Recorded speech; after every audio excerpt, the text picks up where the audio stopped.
Big ബോസിൽ നിന്നും പുറത്തു വന്നതിന് ശേഷം ജാസ്മിൻ ജാഫർ യൂട്യൂബ് ചാനലുകൾക്ക് നൽകിയ ഏക അഭിമുഖം സൈന സൗത്ത് പ്ലസ് എന്ന യൂട്യൂബ് ചാനലിലൂടെ കഴിഞ്ഞ ദിവസം പുറത്തു വന്നിരുന്നു. അഭിമുഖത്തിൽ പേരെടുത്തു പറയാതെ തന്നെ ചില ആളുകൾക്കെതിരായ വിമർശനവും ജാസ്മിൻ ഉയർത്തി. അത്തരത്തിൽ വിമർശനം നേരിട്ട ഒരു വ്യക്തിയായിരുന്നു യൂട്യൂബർ വിവി. ജാസ്മിന്റെ മുൻ സുഹൃത്തു കൂടിയായിരുന്നു വിവേക്. ഇപ്പോഴത്തെ ജാസ്മിന്റെ വിമർശനങ്ങൾക്ക് മറുപടിയുമായി വിവേകും രംഗത്ത് വന്നിരിക്കുകയാണ്. ജാസ്മിനെ പോലെ തന്നെ പേരെടുത്ത് പറയാതെയാണ് വിവിയുടെ മറുപടി. ആ വ്യക്തി പറഞ്ഞത് എന്നെക്കുറിച്ച് തന്നെയാണെന്ന് കേൾക്കുന്നവർക്കറിയാം, അത് മനസ്സിലാകും. അതുകൊണ്ട് തന്നെ ഈ വിഷയത്തിൽ ഞാനൊരു വിശദീകരണം നൽകുകയാണ് എന്നാണ് തൻ്റെ സ്വന്തം യൂട്യൂബ് ചാനലിലൂടെ വിവേക് പറയുന്നത്. ഇല്ലാത്ത കാര്യം പറഞ്ഞാൽ നമ്മൾ കേട്ടോണ്ടിരിക്കേണ്ട കാര്യമില്ല. ഞാൻ എന്തു തന്നെയാണ് പറഞ്ഞിട്ടുണ്ടെങ്കിലും നമ്മുടെ അടുത്ത് അതിനുള്ള തെളിവുകളുണ്ട്. ഈ ഒരു വിഷയത്തിൽ എൻ്റെ അവസാനത്തെ വീഡിയോ ആയിരിക്കും ഇത്. ഈ വ്യക്തി ഇനിയും ഇതേക്കുറിച്ച് സംസാരിക്കുമോ ഇല്ലയോ എന്നൊന്നും എനിക്കറിയില്ല. ഞാൻ എന്തായാലും ഇതോടെ അവസാനിപ്പിച്ചിരിക്കുകയാണ്.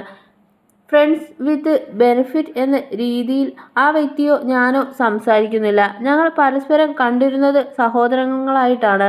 രണ്ടുപേരുടെ ഭാഗത്തു നിന്നും മോശം ഇടപെടലുകൾ ഉണ്ടായിട്ടില്ല. ബാക്കിയുള്ള വായിനോക്കികൾ പറയുന്നത് കേട്ടാണ് ഈ വ്യക്തി ഇങ്ങനെ വന്ന് സംസാരിക്കുന്നത്. കുറെ വ്ളോഗേഴ്സ് പറയുന്നത് കേട്ട്, കുറെ ആൾക്കാർ പറയുന്നത് കേട്ട് എന്നൊക്കെയാണ് പുള്ളിക്കാരി അഭിമുഖത്തിൽ പറയുന്നത്.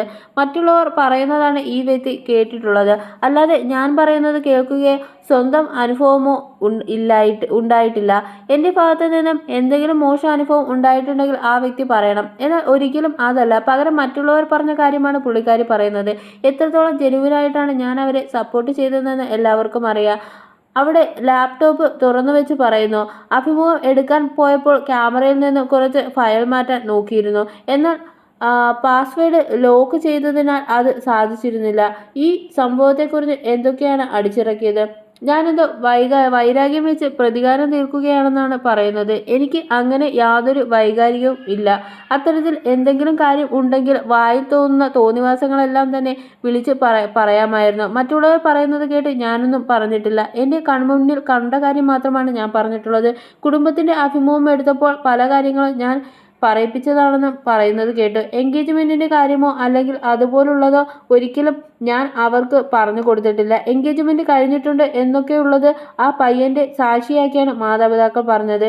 ഞാൻ പോലും അത് അറിയുന്നതും അപ്പോഴാണ്. അക്കാര്യം കളവായിരുന്നെങ്കിൽ അപ്പോൾ എന്തുകൊണ്ട് അവർ പറഞ്ഞില്ല? ഇപ്പോഴെല്ലാം ഇന്റർവ്യൂ ചെയ്ത ആളുകളുടെ തലയിലായിരുന്നു. നെഗറ്റീവായാലും പോസിറ്റീവായാലും നീ തന്നെ പോയി ഇന്റർവ്യൂ എടുക്കണമെന്ന് അവർ ബിഗ് ബോസിലേക്ക് മുമ്പ് പോകുന്നതിന് മുമ്പ് പറഞ്ഞിരുന്നുവെന്നും വിവേക് കൂട്ടിച്ചേർത്തു.